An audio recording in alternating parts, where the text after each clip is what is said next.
Szeretettel köszöntjük Vallalarné weboldalunkon és YouTube csatornánkon. Azért vagyunk itt, hogy vitán keresztül gazdagítsuk tudásunkat. Kérdezzen meg mindent. Hogy elérje az igazságot, ne higgyen semmilyen mítosznak.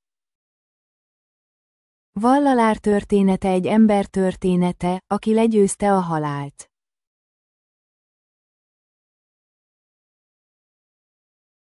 Vallalár története egy ember története, aki legyőzte a halált. Miért olvassuk Vallalár történetét? Egy ember igazi története, aki legyőzte a halált. Az igazi tudós, aki felfedezte. Hogyan élhet az ember halál nélkül? Az, aki felfedezte azt a tudományt, amely az emberi testet halhatatlan testé változtatja. Aki az emberi testet tudásanyaggá változtatta. Aki megmondta nekünk, hogyan éljünk anélkül, hogy meghalnánk. Aki megtapasztalta Isten természetes igazságát, és elmondta nekünk, mi Isten halhatatlan formája, és hol van ő, aki minden babonát eltávolított. Tudásunkkal mindent megkérdőjelezett, és elérte az igazi tudást. Igazi tudós név, Ramalingama név, amelyen a szerettei hívják, Vallalár. Születési éve, 1823 a testvénytesté való átalakulásának éve, 1874 születési helye, India, Chidambaram, Marudur. Eredmény, az, aki felfedezte, hogy az ember is elérheti Isten állapotát, és nem hal meg, és elérte ezt az állapotot. Indiában, Tamil Naduban, a Marudur nevű városban. Chidambaram városától 20 kilométer. Vallalár apját Rameának, anyját Csinnámmainak hívták. Ramaia atya Marudur könyvelője és gyerekeket tanító tanár volt. Csinnámmai anyja gondoskodott a házról és nevelte gyermekeit. Vallalár apja. Ramaia a születése utáni 6. hónapban elhunyt. Csinnámmai anyja gyermekei oktatására és jövőjére gondolva Chennaiba, Indiába ment. Vallalár bátyja, Szabapati Kancsípuramból. Szabapati professzornál tanult. Az epikus diskurzus mesterévé vált. A diskurzusokra járásból szerzett pénzt családja eltartására fordította. Szabapati maga nevelte öccsét, Ramalingamot. Később elküldte tanulni egy tanárhoz, Szabapati Kancsípuram professzorhoz, akivel együtt tanult. Ramalingam, aki visszatért Chennaiba, gyakran látogatta a Kandasami templomot. Boldogan imádta Murugen urat Kandakottamban. Már fiatalon dalokat komponált és énekelt az Úrról. Ramalingamot, aki nem járt iskolába és nem maradt otthon, bátyja, Szabapati megrovásban részesítette. De Ramalingam nem hallgatott bátyjára. Ezért Szabapati szigorúan megparancsolta feleségének, Papati Ammalnak, hogy ne szolgáljon fel Ramalingamnak. Ramalingam, aki elfogadta kedves bátyja kérését, megígérte, hogy otthon marad és tanul. Ramalingam a ház felső szobájában maradt. Az étkezési idők kivételével máskor a szobában tartózkodott, és aktívan imádta Istent. Egy napon a falon lévő tükörben elragadtatva énekelt, és azt hitte, hogy Isten megjelent neki. Bátyja, Szabapati, aki korábban mitológiáról tartott előadásokat, egészségi állapota miatt nem tudott részt venni az előadáson. Ezért megkérte öccsét, Ramalingamot, hogy menjen el arra a helyre, ahol az előadást tartották, és énekeljen néhány dalt, hogy pótolja, hogy nem tudott eljönni. Ennek megfelelően Ramalingam odament. Azon a napon nagy számú ember gyűlt össze, hogy meghallgassa Szabapati előadását. Ramalingam énekelt néhány dalt, ahogy a bátyja mondta neki. Ezek után az ott összegyűltek sokáig ragaszkodtak ahhoz, hogy lelki előadást tartson. Tehát Ramalingam is beleegyezett. Az előadásra késő este került sor. Mindenki csodálkozott és gyönyörködött. Ez volt az első előadása. 9 éves volt ekkor. Ramalingam 12 évesen kezdett imádni Tiruvotriyurban. Minden nap elsétált Tiruvotriyurba a 7 kút környékéről, ahol élt. Sokak ragaszkodása nyomán Ramalingam 27 évesen beleegyezett a házasságba. Feleségül vette húga, Annémulai lányát, Tanakodit. A férj és a feleség sem vett részt a családi életben. És elmerültek Isten gondolatában. Felesége, Tanakodi beleegyezésével a házas élet egyetlen nap alatt befejeződik. Felesége beleegyezésével Vallalár folytatja erőfeszítéseit a halhatatlanság elérésére. Ramalingam tudáson keresztül akarta megismerni az igaz Istent.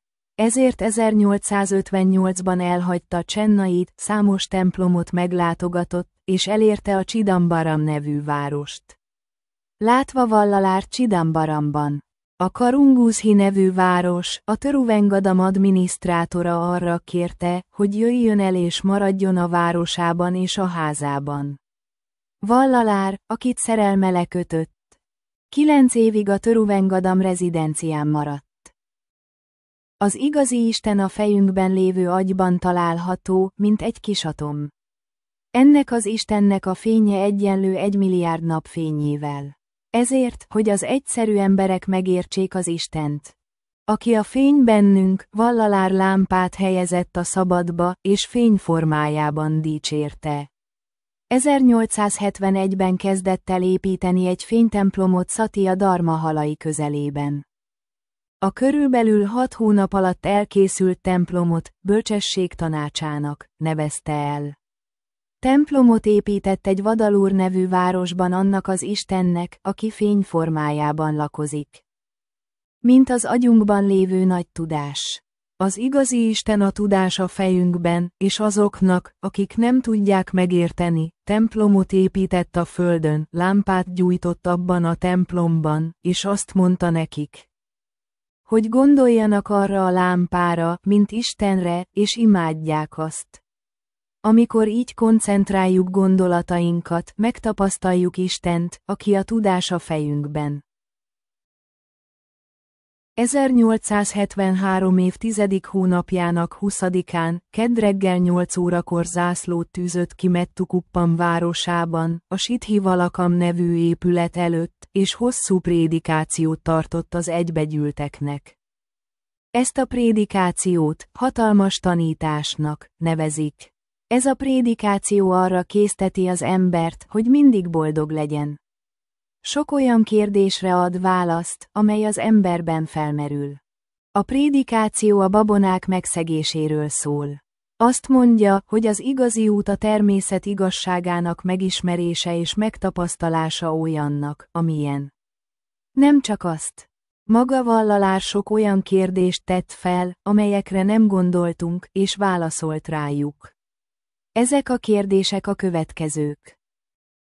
Mi az Isten? Hol van Isten? Isten egy vagy sok? Miért kell imádnunk Istent? Mi lesz, ha nem imádjuk Istent? Létezik olyan, hogy mennyország. Hogyan kell imádnunk Istent? Isten egy vagy sok? Van Istennek keze és lába? Tehetünk bármit Istenért. Hogyan lehet a legkönnyebben megtalálni Istent? Hol van Isten a természetben? Melyik forma a halhatatlan forma? Hogyan alakítsuk át tudásunkat valódi tudássá? Hogyan tegyünk fel kérdéseket és kapunk rájuk választ?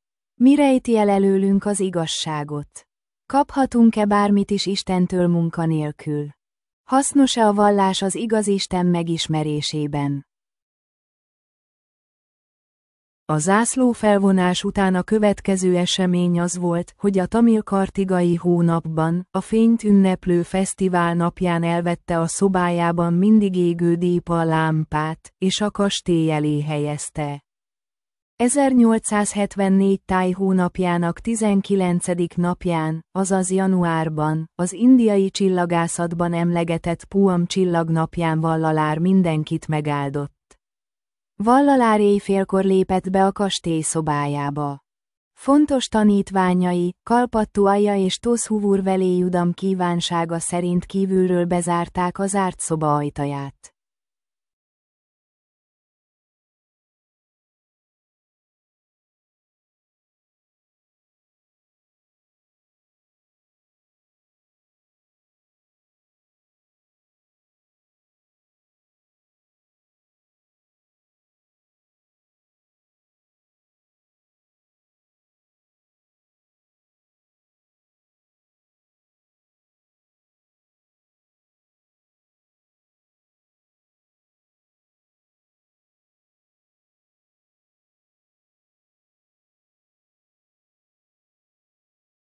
Attól a naptól fogva Vallalár nem formaként jelenik meg fizikai szemünk előtt, hanem isteni fényként szolgál a tudás formálásához. Mivel fizikai szemünknek nincs ereje a tudásanyag meglátására. Nem láthatja meg Urunkat, aki mindig és mindenhol van. Mivel a tudásanyag az emberi szem számára látható spektrum hullámhosszán túl van, szemünk nem látja. Vallalár, mint tudta. Először emberi testét alakította át tiszta testé, majd az Om nevű hangtesté, majd az örök tudás testévé, és mindig velünk van, és kegyelmét adományozza. Köszönjük, hogy megnézted ezt a videót. Ha tetszett a videó, nyomj egy lájkot, oszd meg és iratkozz fel. Üdvözlettel, találkozunk a következő videóban.